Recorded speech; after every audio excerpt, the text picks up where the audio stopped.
Zemmour, la messe est dite, pour un sursaut catholico-chrétien. Épisode 2. Karl Zemmour, marxiste inversé.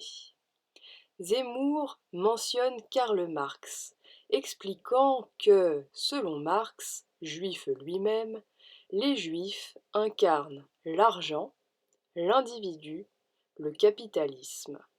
Zemmour fait ici référence, sans le citer, à l'article de Marx intitulé Sur la question juive.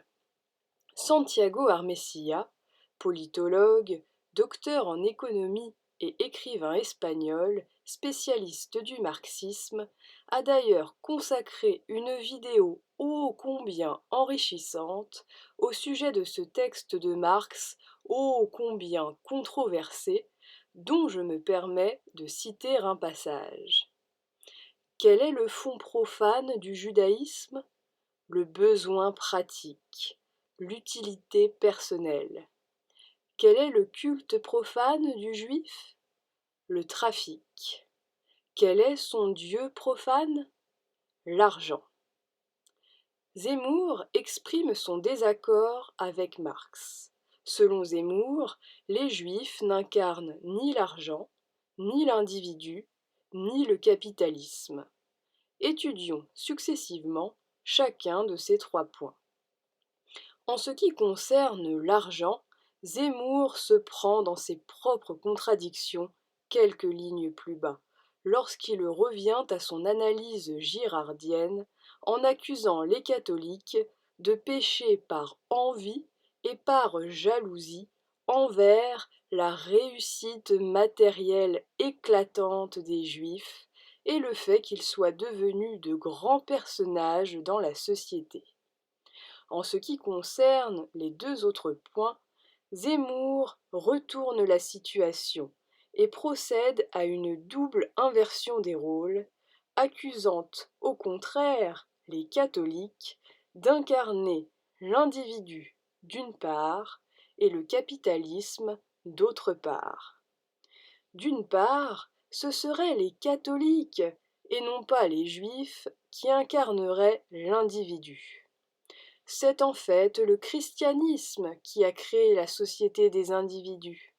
Cette société des individus qui n'aurait pas été possible sans le christianisme, l'individualisme catholique. D'autre part, ce seraient les catholiques et non pas les juifs qui incarneraient le capitalisme.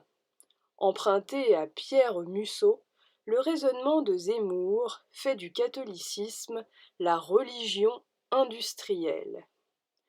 Tout part des monastères, au sein desquels les moines partagent leur journée entre temps de prière, temps d'étude et temps de travail des champs.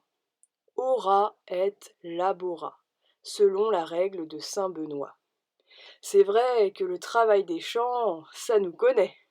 Enfin, pas autant que le plus fervent fidèle de la religion des cultivateurs, Zemmour, le paysan des labours. Zemmour pointe du doigt cette hiérarchie monacale rigoureuse et son culte de ce que l'on n'appelait pas encore la productivité, qui, selon lui, annonce déjà la rigueur rationnelle de l'organisation du travail dans les futures fabriques et usines de l'ère industrielle du capitalisme triomphant. Pour résumer la pensée de Karl Zemmour, quel est le fond profane du catholicisme ? Le besoin pratique, l'utilité personnelle. Quel est le culte profane du catholique ? Le trafic. Quel est le dieu profane du moine ? L'argent.